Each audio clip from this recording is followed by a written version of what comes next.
Greetings, true believers, and welcome to episode 62 of the Pull List Podcast, a bi-weekly show about comics, pop culture, and faith. My name is Chris Poirier, and with me, as always, is the one, the only, Hector. How's it going, Hector?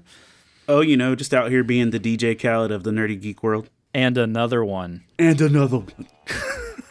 Yeah, well, I guess that's a thing now. So Hector, as seen on DC Swamp Thing, and the DJ Khaled of the nerd world is now his new title and will be used henceforth. So strap yourselves and prepare yourselves, for we've got comic science. Better put the word out. Get ready for the nerd out. Better put specs on. Better bring next song. I cut handsome shit. On today's episode of The Pull List, we've got a wonderful show for you. We're going to hit the latest news that you need to know, our must-pull recommendations from the last 2 weeks, our favorite new number ones, and so much more. For this is The Pull List Podcast.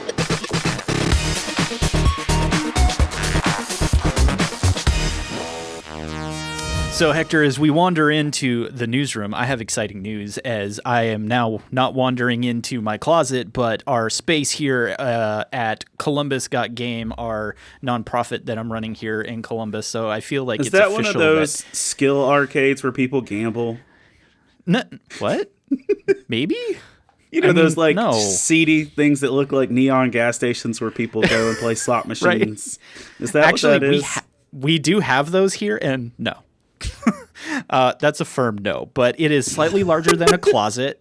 I do have a door, but it now requires me to stand up and go to it to close it. So I'm sorry, I'm not going to be able to do that anymore. But it's good to be in a space that we've been working towards getting towards. So I guess that's like a humble brag, but it's good. So pat self, we're doing it. But news. So let's talk about the news in the comic book industry. Good news, everyone. I don't have anything to say about Penguin Random House's shipping, because I guess that got mostly worked out because I didn't see hordes of angry retailers over the last 2 weeks. I will say that every shop that I associate with had their books late this week on all fronts. So just throwing that out there. I think that's general shipping because, yes, I know that DC did run late a few places and everything, but, I guess the new battle cry is supply chain. And we'll just see how that plays out. And we do have a little news on that, but I'm going to save that for the wrap up. So let's get into some of the comic-y things that are going on. And right off the top, I'm going to get a bunch of you really excited, and then I'm going to pull the rug out from under you because clickbait on the internet is a thing, but it's still good. And that's Swamp Thing is getting a season 2. Kind of, sort of, but not what that article meant at all. What it meant is the current run on DC Swamp Thing was designed to be a 10-part mini, and it was going to end, but it was just so darn good, they've decided that they're going to take a short hiatus, and issue 11 is going to hit, and it's going to continue to become an ongoing. So I guess the moral of the story is, if you have a really good Swamp Thing going on, so you had to put a comma there, but not a main and thing. the fans say lots of great stuff, then apparently you get more of it, unless it's on television, and then you just get nothing, and it makes Hector sad. Yes, it makes us all sad, but so yeah, sorry buddy if you saw that in the notes and you were like, yay, just kidding. I did. I literally almost texted the guy who runs the production for Swamp Thing here in Wilmington, and I'm like, is it happening? And I'm like, I should wait for the podcast. Gonna wait for the Yep. Yeah, so good times. Literally says Swamp Thing gets second season, and then you're like, oh, they mean season as in comic books, which is not how that works, but okay. But there's I guess a dozen better other ways to phrase that. Right? And it's clear that was done that way, so people would click on it and go, yay, I get more. Nope, just kidding. So yeah, if you've been enjoying the current Swamp Thing run, you're going to get more of it, is the short answer to all of that. And given DC Comics' current state, the fear state, waka waka, which next issue is supposed to be the end of that for the Batman run.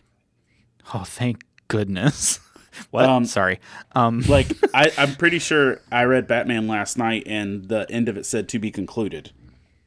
Oh, thank goodness. But there could be 20 comics between point A and point B. Because reasons. But I've not been reading any of the extended because that just needs to end so we can move on with our wonderful DC lives. But more Swamp Thing is coming. Early 2022, I think February, they said, is when 11 will hit. Switching gears over to the other side of the big two, Marvel has decided that the world needs more Iron Fist, except that it's going to be a new Iron Fist, or at least we know that it's not Danny Rand. And yeah, so I don't know about you. Did you need more of the Iron Fist in your Marvel reading? I don't know.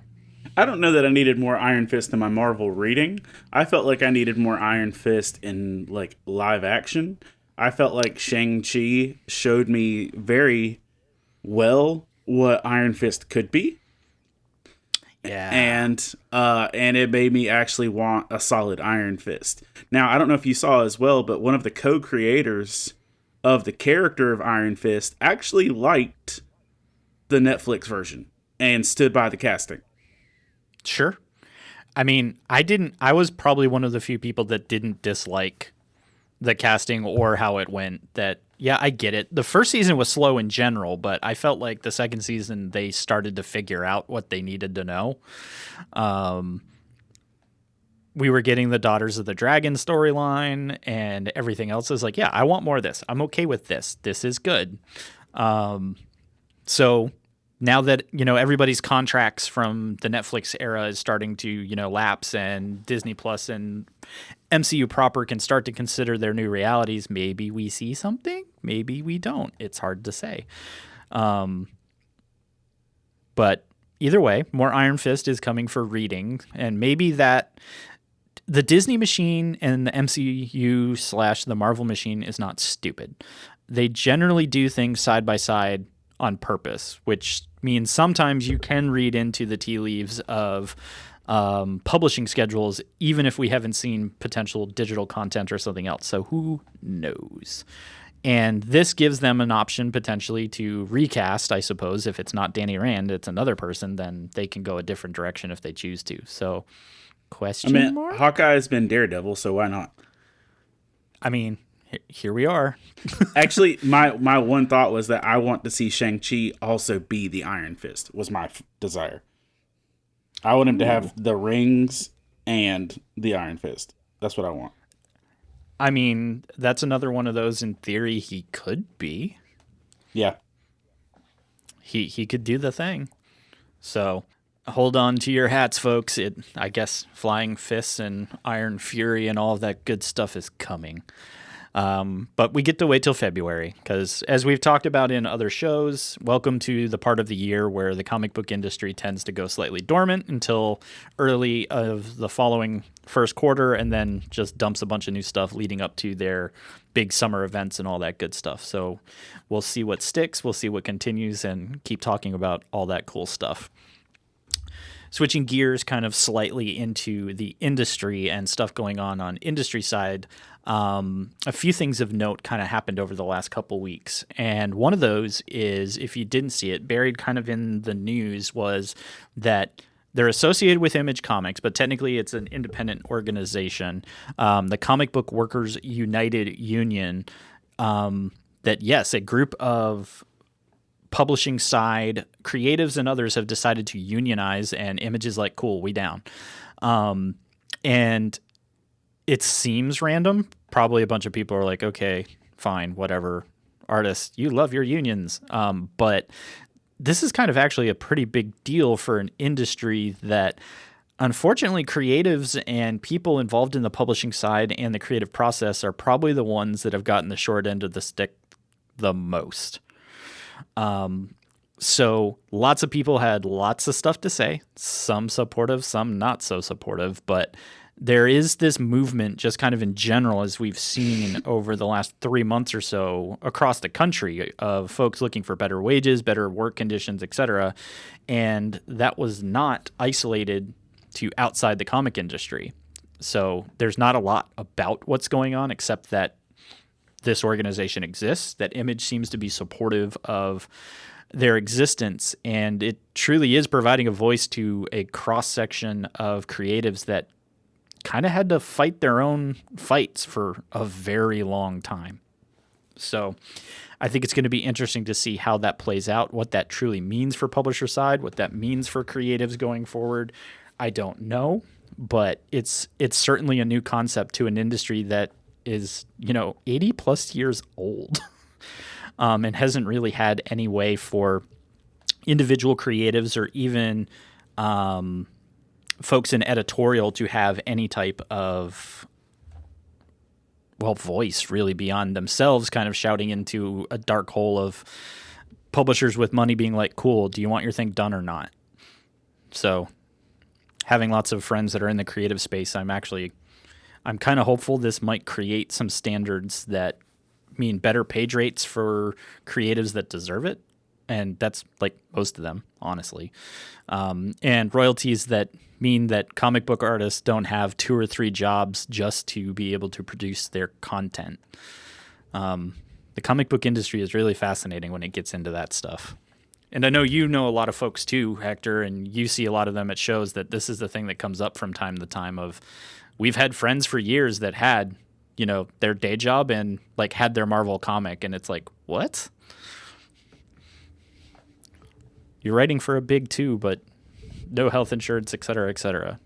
Well, man, that's one of the things that I didn't realize until I started going to stuff like Heroes Con and talking to these people, that these people create some of the biggest properties in the universe and then like literally make less than Taco Bell's offering now for starting. Yeah, literally pennies on the book per royalty. It's pretty wild. And then, or finding out that some of them are writing top titles and don't even get insurance, that they literally have another job just so they can have healthcare and other stuff. That it's a real thing. So I'm curious to see how that ultimately plays out in the long run for the industry and what that looks like for everybody involved. And then finally, because I promised we would get here,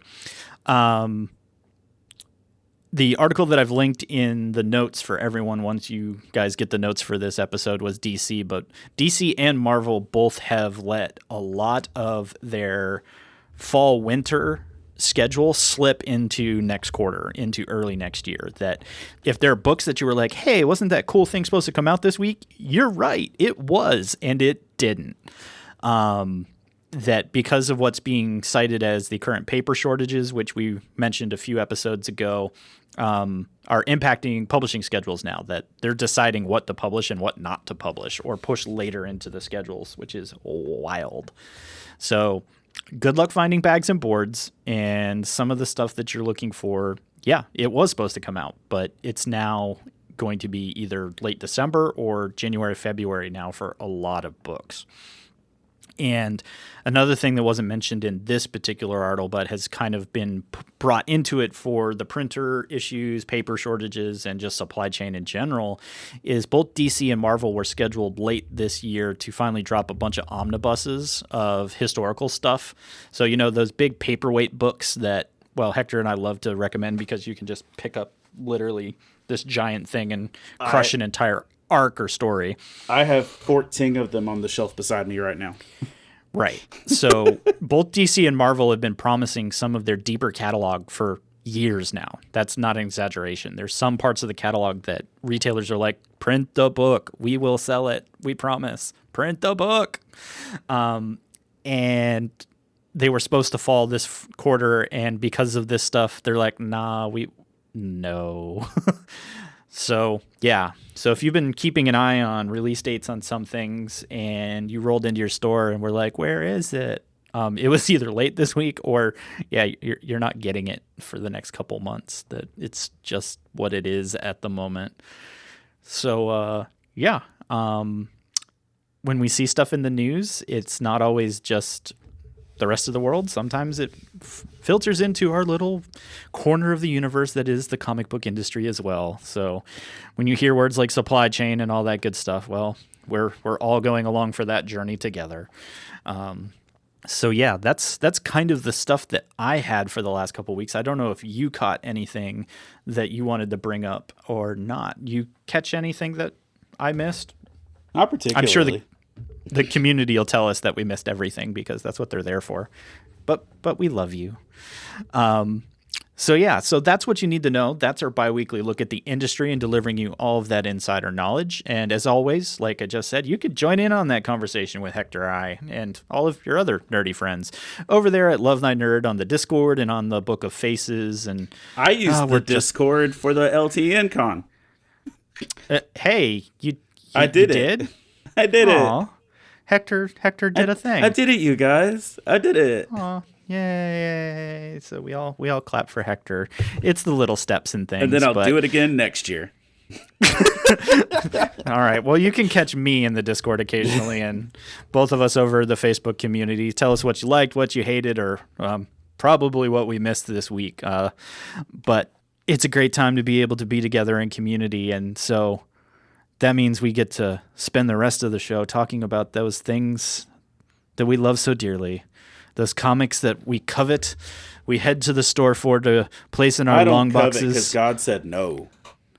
Oh, well, you're not wrong, but I guess that's a good point. So don't do that. That'd be bad recommendations from your humble hosts. But enjoy Next, collecting. Chris is going to say lust after your neighbor's wife, but whatever. No, what? Oh. Man, I'm supposed to transition this into allowing you to talk? Wow, okay. What's up, nerd? You digging this podcast? Well, the audio enjoyment doesn't end there. Visit ltnonair.com and make LTN Radio your new go-to for the best Christian rock, rap, pop, and indie, as well as our exclusive LTN shows and podcasts, some of which air on the station before they're available anywhere else. Visit ltnonair.com to listen now and find the link to our app. Now back to the show. Yeah, so Hector, tell us about all of the comics that you're not coveting this week, but you really think others should grab and add to their long box. Okay, sorry guys. He's not jovial. sorry. Yeah, moderately. Another one. So I'm gonna start out with Wonder Girl number 4. Ooh. Wonder Girl has, I've loved this representation of Yara since like the minute we got her in the future statey stuff. Right. Because she was spicy from the beginning. She was, and she was great, and I've really enjoyed her stuff. But this is her solo book, and I'll say this: it is not the most coherent storyline of all the books I'm reading or anything like that. But it is good. It is a good investment story, and I'm gonna just throw this out there. This one is in my pulls, not because just I enjoy this, but for the flippin' art alone. This book is immaculately gorgeous. Ooh. This is supposed to show a long period of Yara's training to become the champion of Hera, and a lot of stuff's happening, but there are maybe 5 double page spreads that show I guess years worth of work for her. But it's experiences and stuff like that. And all of these spreads are monotone or really uniquely colored, but incredibly detailed images. I would buy posters of all of these pages. Again, the story's good. It's not the best story you'll pick up in a comic book right now, but it very well may be the best art you'll pick up in a comic book right now. And I'm not saying that you only buy books for art's sake, but man, this is really, really gorgeous artwork. And that's, I'll buy this book as long as it's running. But it's good. Also, you get some cute interaction with the OG Wonder Girl and Artemis, formerly of Red Hood and the Outlaws. with Yara. Ah, yes. So I'm a big Artemis fan because of Red Hood and the Outlaws, and I miss seeing her interact with those guys, but this is a nice substitute. So there's that. But I strongly recommend, if you just really enjoy dope art, at least walk through your local comic book shop and browse this book if they let you. You know? Until somebody throws something at you and is like, stop it. We're not a library. Yes, there's that. I honestly assumed, I'm going to jump over to Nightwing. I honestly assumed I wouldn't be putting Nightwing in my pulls because it's a Fear State tie-in. And I'm still really, really mad that a fantastic Nightwing story got record skipped to do a Fear State tie-in. But that being said, of all the Fear State tie-ins, this one's the most well done. I guess that says something for the creative team that they survived the record skip. And by the way, the creative team apologizes for it in the story through the characters. Oh my goodness. Like, so this Fear Street, I'm sorry, I'm going R.L. Stein. That's what I think every time. This Fear State tie-in has Barbara getting in trouble with the Oracle stuff, like when Fear State kicks off, and so Dick comes to rescue her. In a sense, right? Like, and it does. Yeah, and it turns into a Nightwing story, but it's really much more of a Barbara Gordon story. And also involving what is now called the Batgirls, which, if you haven't been reading Batman proper stuff for a while, there is a new label for the Birds of Prey style girls that are attached to Barbara. And now Barbara, Stephanie, and Cass are all referred to as the Batgirls. And I believe that book is coming early next year. I believe that's all very specific. Yeah. And just like there's a Robin's book. So, I mean, but I love Cass. I think her rebranding as Orphan was brilliant. But either way, in this book, there's a line where Barbara's like, he's here because of me, when he had literally just started the best chapter of his life. And because of this, he's pulled away. It's like you can literally see Tom Taylor saying, I'm mad that this is happening, but here's what I got. So if wow. I mean, it literally reads like Tom Taylor is apologizing to the reader for having to do this. My bad. But that being said, you get some good Barbara interaction. And I'll say this, there is a moment in the book, because, you know, I wasn't exactly on guard reading this. And there was one of those page turn moments where I turned the page and my heart stopped. Where I literally exhaled and didn't breathe for a second as I read quickly to finish the next couple panels. And like literally my breath was held, and it literally caused me a panic moment. And if for no other reason, Tom Taylor talking to the audience and the fact it was good enough to actually impact me, I put it in my pulls for that. And so that's a factor. Because, you know, that makes a difference. Sticking with the Batman world, just going to go ahead and throw out there the Long Halloween special. Did you read this one? I did not. There were a lot of books on the shelf, and I was like, choices had to be made. No, fair enough. And I'll say this. If you are a fan of the classic Long Halloween, which the only way you're not a fan of The Long Halloween is if you haven't read The Long Halloween. or That's I don't fair. trust you. Or Hector doesn't believe you. I don't believe you. Because Todd Turner, I think, was just reading it like recently for the first time, and he was like, "Oh, snap. Yeah, well, it's The Long Halloween is one of the best Batman books, and it inspired The Dark Knight and The Dark Knight Returns and stuff like that. And The Dark Knight, yeah.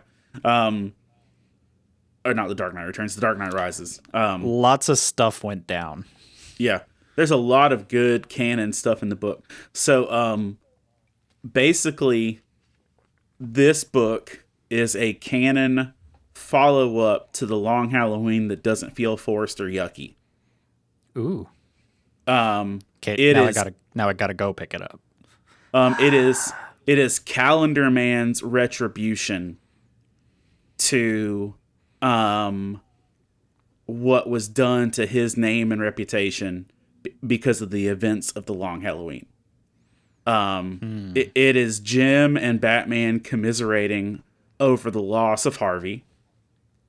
And it is Harvey's wife Gilda, right? Gilda, yeah. It is the return of Harvey's wife Gilda, which if you've read the book, I don't want to spoil anything if you haven't. Gilda has a significant role in The Long Halloween, and it deals with a lot of that. I will say the overall whimsical, joyful, warm, fuzzy moment of the book is that part of the storyline is, if you read The Long Halloween, the Dark Victory came after that, and Dark Victory was the installation of Robin in a Two-Face story. Well, this takes place where Robin is now existing in the Long Halloween universe, and also in this storyline, because The Long Halloween is its own canon thing. Barbara is Jim's niece, not daughter. And so she is visiting, and so Jim comes to Batman to ask him if his niece can trick or treat with Robin. So you get Barbara and Dick trick or treating together, and so her Batgirl costume was literally a costume she made just to go trick or treating with Robin, and it's super cute. Aww. And that's warm heart. But like, I'll say this: it was an addition to the Long Halloween that I didn't feel gross about. And that was honestly when I saw that it was coming out. My first response is, "Don't touch the Long Halloween." Don't do that. Nobody needs that. Nobody's asking for that. Don't do that. But Yeah, in Rorschach. essence, What?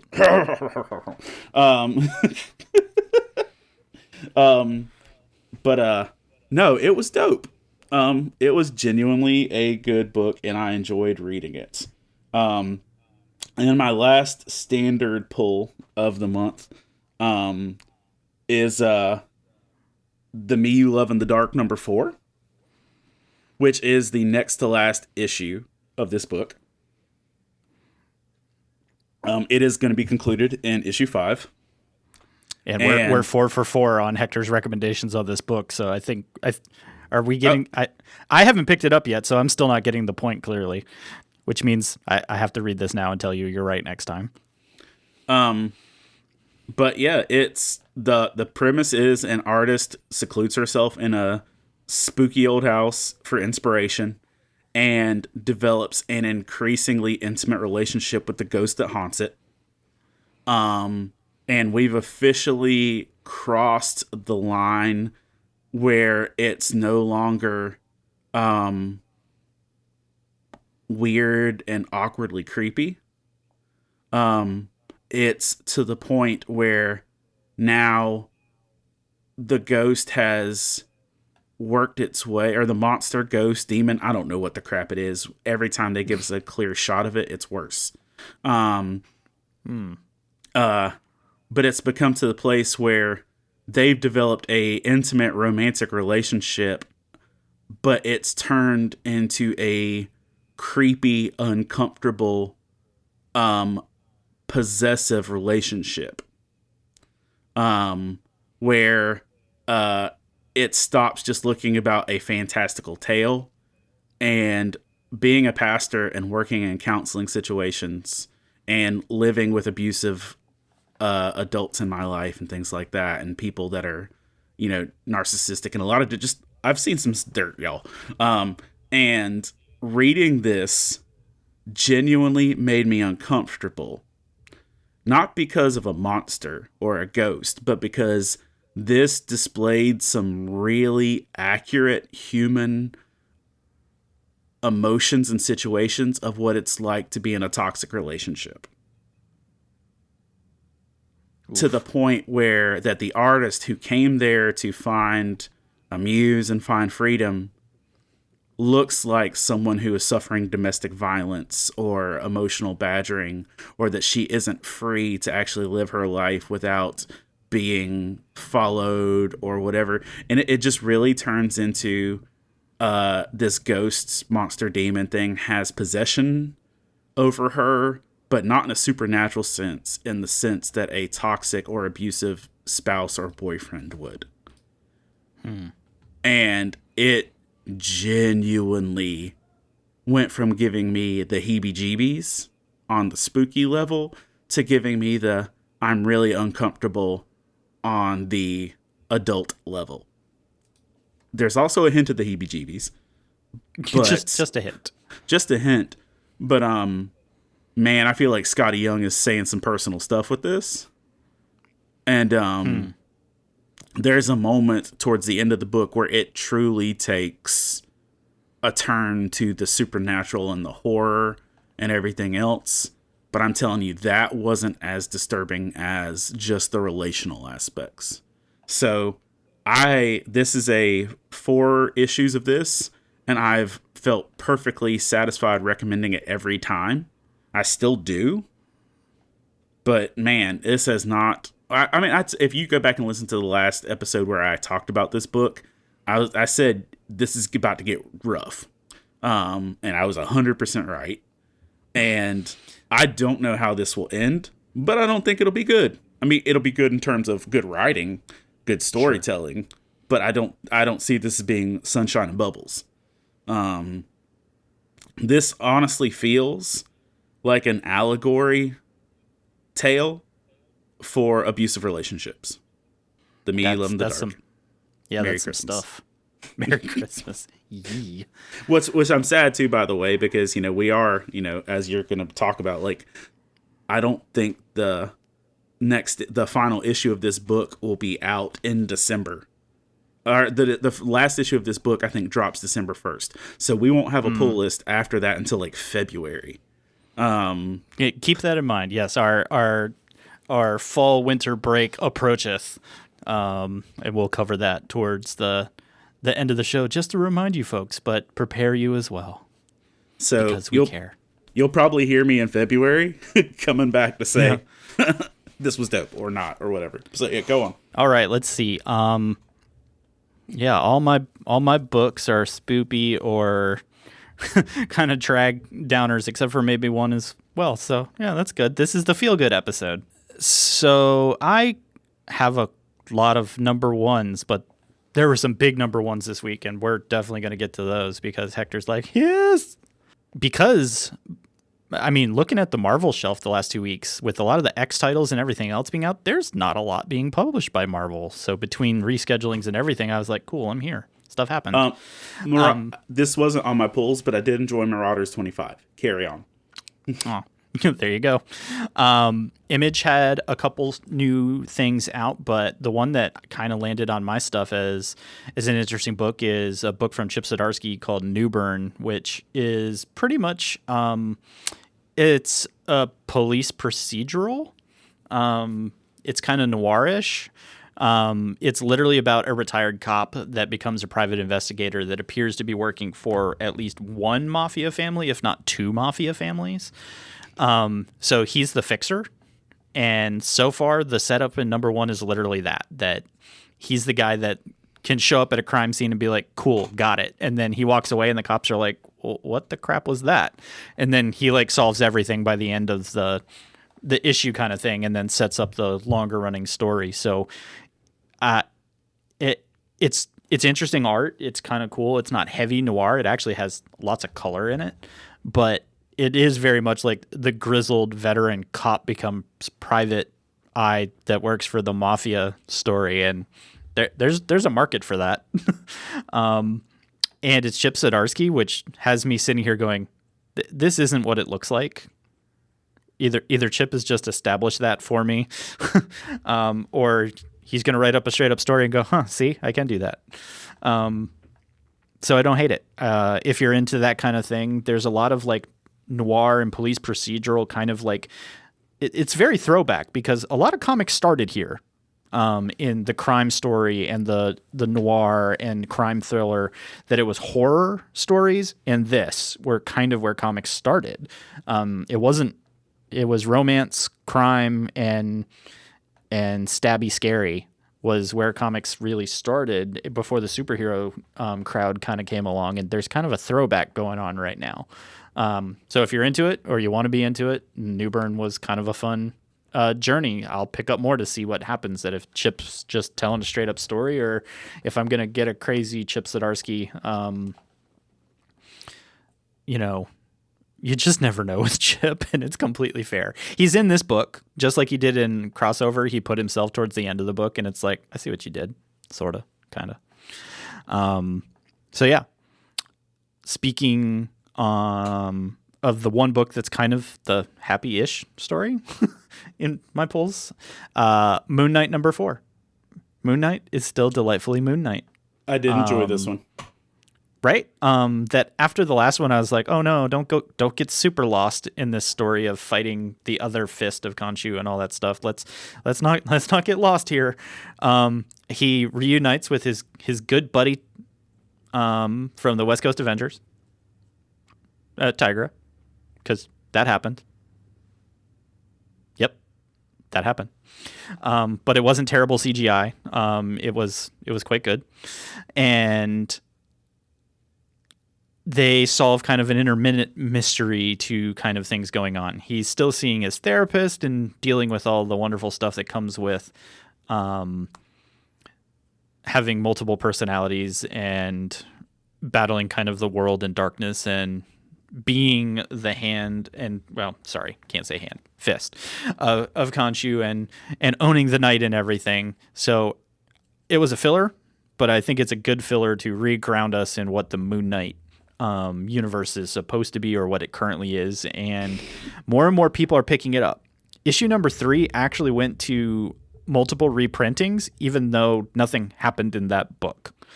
I point that out because usually when that happens, it's speculators like, oh, it's an appearance of, a death of. Nope, it's just everyone finally figured out that Moon Knight's kind of good and they should be reading it.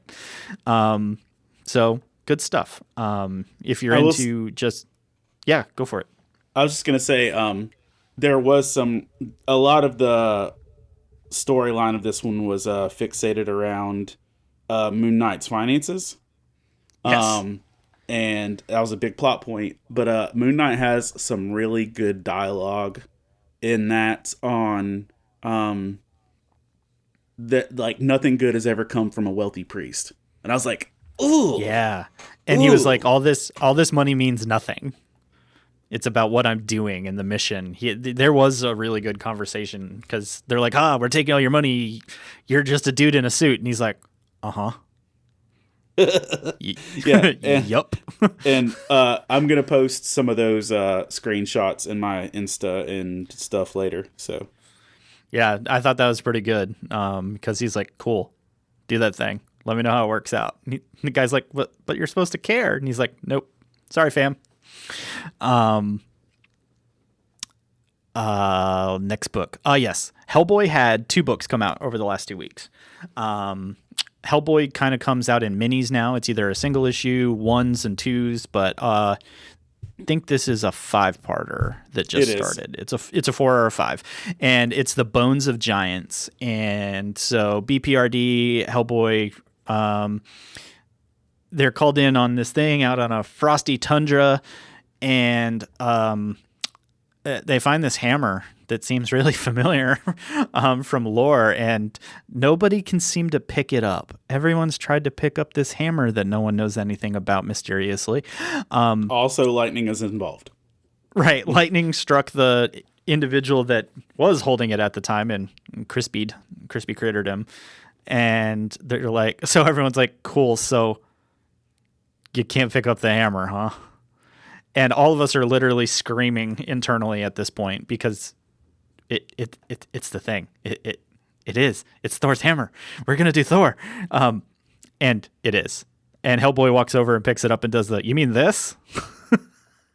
Which I'm going to say for a Hellboy book, it wasn't Cap picking up the hammer squeals, but it was equally, of course, Hellboy is worthy. But by the end of the first book, he finds out that he now can't put it down. And we've got 4 more books to go on this journey of why the Hammer has chosen Hellboy to protect Midgard, and he has a few visions that kind of allude to this. So Hellboy is going heavy in Norse for the holiday season, and I am all about it. Hellboy is always interesting to me because it pulls from a lot of tales throughout history, myths, etc., and they dabble in all the crossing paths. So I'm really curious where this one's going to go because it's really well established lore. So yeah, I'm here for it. It's exciting. It's wonderful. So give that a shot. And my final regular pick is, we talked about it, the Arkham City, The Order of the World, the really dark book that came out with their first one that we both talked about in the last episode. Yeah, this is definitely the movie 7 in in Gotham, and it is all kinds of twisted, and it remains twisted.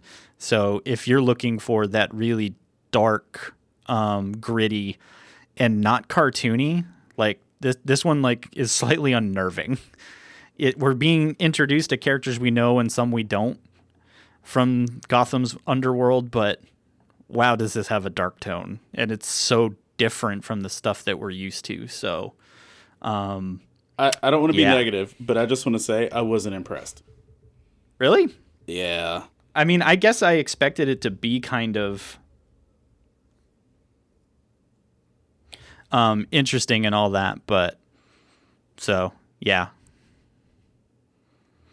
But if you're into the super darkness and everything, you might be interested to see where the rest of the story goes. That's where I'm at, is that I want to see how this wraps.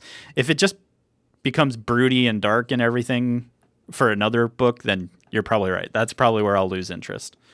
But that's where I'm at for that. And I know we're here for the big number ones, and I know Hector's super excited. Nope, so, you got it. I really no, not at all. Because yeah, let's shift over and talk about the number ones, because there was some stuff.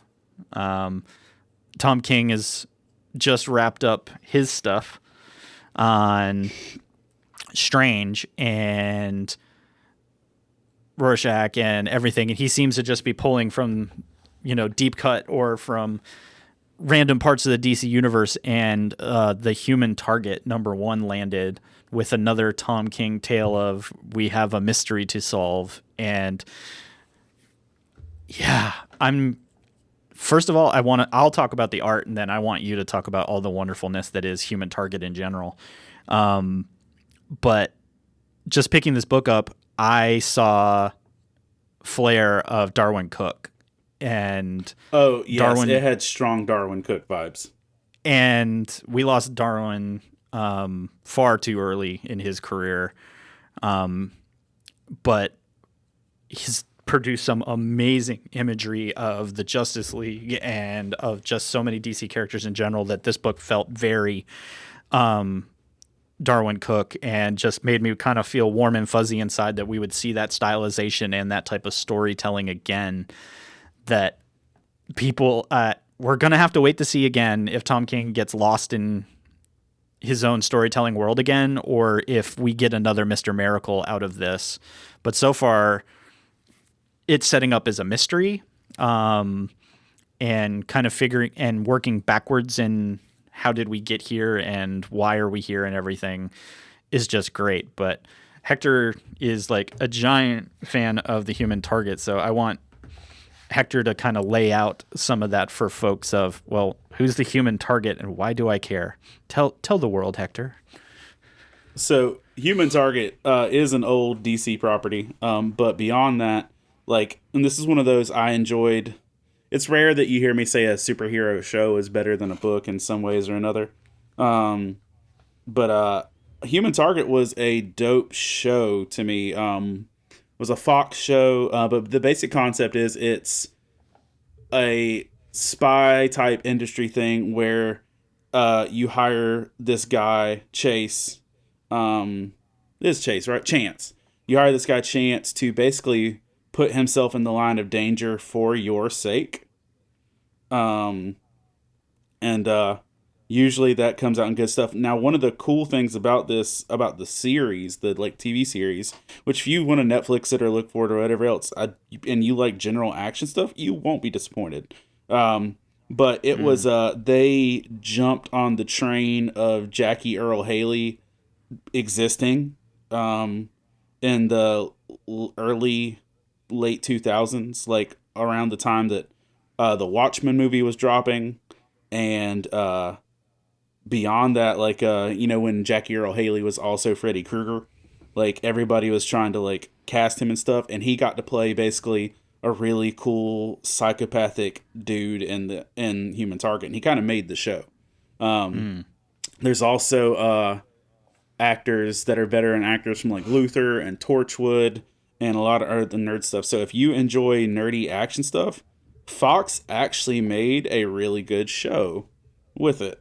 But that also led back into comics, and I branched back from the comics into that. And I'll say this on the book, it's a and then I'll toss it back to you. Like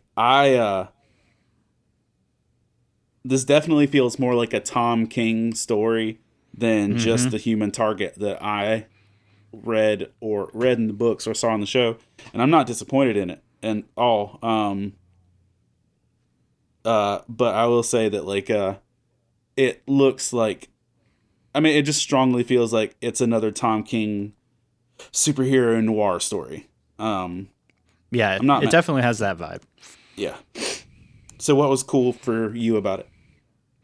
I think the main thing is we're seeing Lex Luthor in kind of a mainline story where Lex had been highly involved in bits and pieces of, throughout New 52 and then early in Rebirth, like in the Superman lines, we had lots of Lex. But I feel like Luthor hasn't been getting his love lately, and them dropping Luthor into kind of everything was,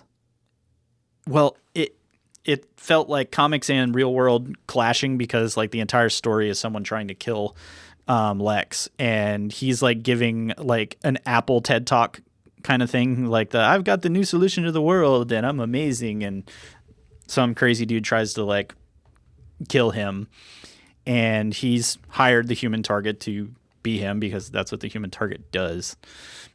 Takes the round for whoever he's working for, hence name. Got it? People figured that one out? Good. It's that easy. But that something weird has occurred, and that's kind of the mystery that they're unsolving. So for me, I was lost in this feels so much like Darwin Cook that I'm a happy individual. That's going to keep me around for a while, just because that's another art is driving story and why I'm here. But I also kind of want to see it.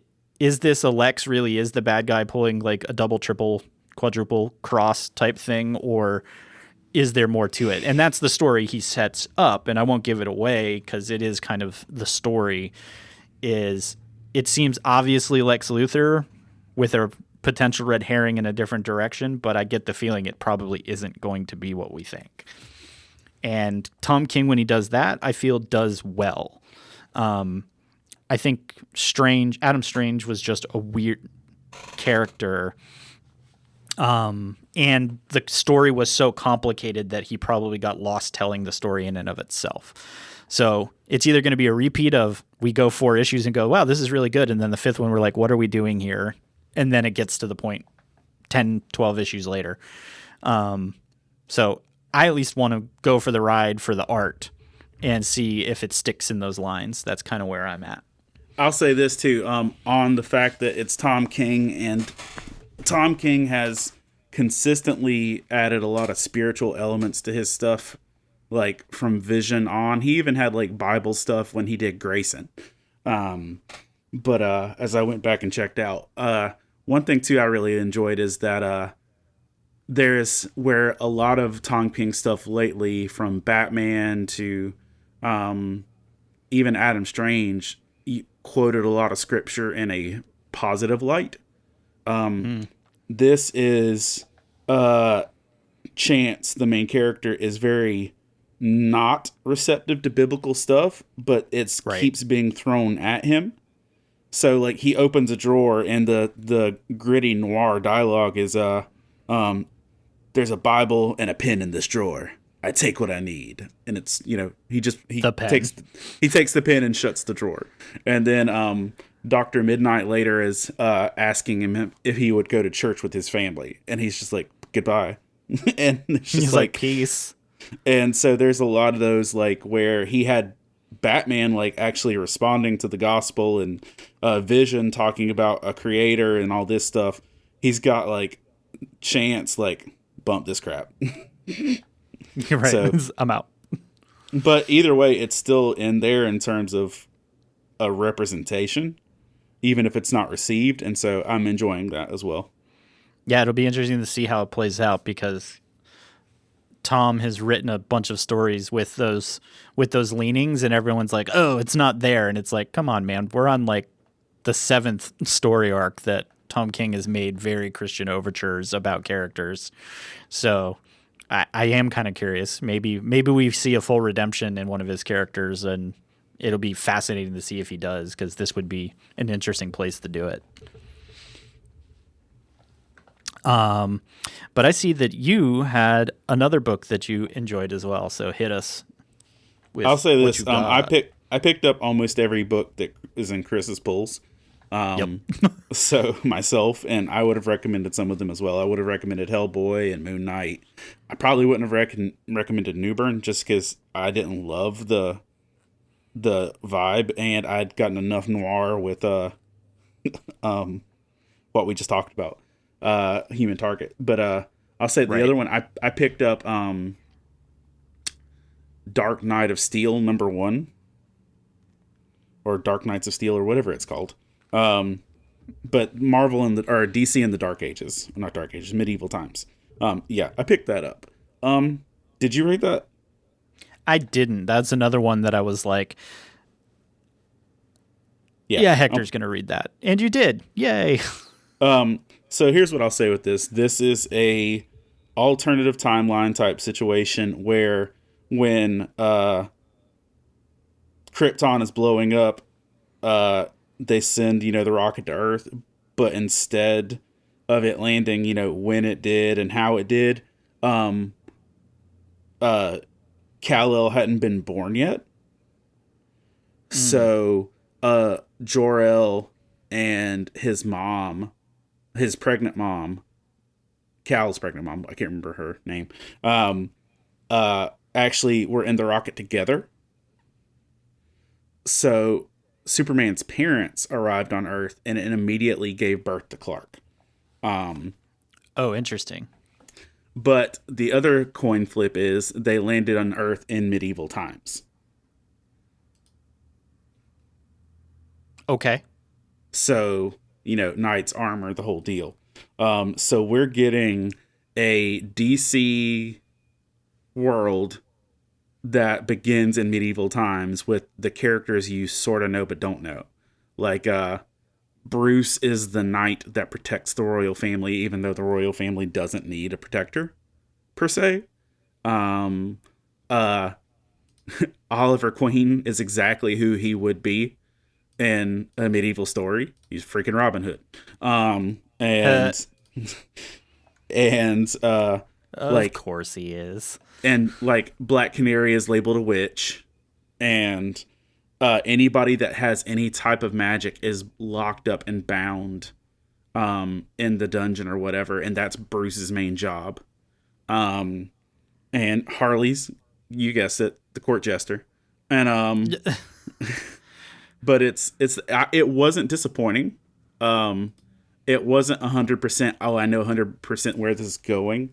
And then I'll just say this without a spoiler, they murk a main introduced character at the end of the first issue out of nowhere. And it's just like, oh, okay. And that's how we're doing this. That's how we're doing this. And it's just like the way they flippantly just like, executed somebody. And I'm like, oh, hi, we're playing this game. Cool. So, yeah, I'll pick it up again for that. But it was a number one I didn't hate my life for spending money on. I didn't plan on buying it, but I was also like, why not? But I didn't regret it immediately. There you have it, folks. Hector's number one. He didn't regret it this time. This time. But yeah, so that's the thing. That's a thing, yeah. And that's, yeah, go ahead. I was gonna say there's one more thing too. Like I just realized it because thinking ahead with our calendars and stuff of when stuff is gonna come out. Before the next episode of the pull list drops, my first comic book I've written for will drop too. Ooh. For y'all, if I don't know if I've actually mentioned the full deets of it or whatever. Danny Quick's book Ace Blade. There's an issue coming out it's an indie book, so it's not coming out with proper street dates or whatever, but it's coming out on the 14th. Will be available to purchase online or whatever. And it's a 42-page story, I think, but I wrote a 4-page mini story that's in the book. So it's Ace Blade number 5, Villain Season. And I wrote... That's published. And it's my published comic book debut. And it's a 4-page story about a superhero issue inspired by Batman the Animated Series and Outcast. There you go. Okay, that's a thing. So yeah, as Hector alluded, we will be entering our seasonal break over the holidays after the next episode. So this episode is now over, episode 62, but episode 63 will be our 2021 year in review. So we will be preparing diligently to wrap up this short season and enter our break so that we can prepare to come back with another wonderful season early next year. So just be aware, no, that's going on, but that's going to do it for us here at the Pull List Podcast. Episode 62 is now in the books and now in your ears. Hector and I want to thank you for choosing us as your primary comic book knowledge factory on a near weekly basis, so don't leave us hanging. Rate and review the show on your favorite podcasting app of choice. We're on the iTunes, Spotify, Stitcher Radio, the interwebs, the interwebs, or as Zuckerberg likes to say, the metaverse, and so many other places. So, no? Yeah, all right. Well, thanks for listening, everyone. And remember, kids, read more comics. I'm gonna take all 7 continents, the game of risk.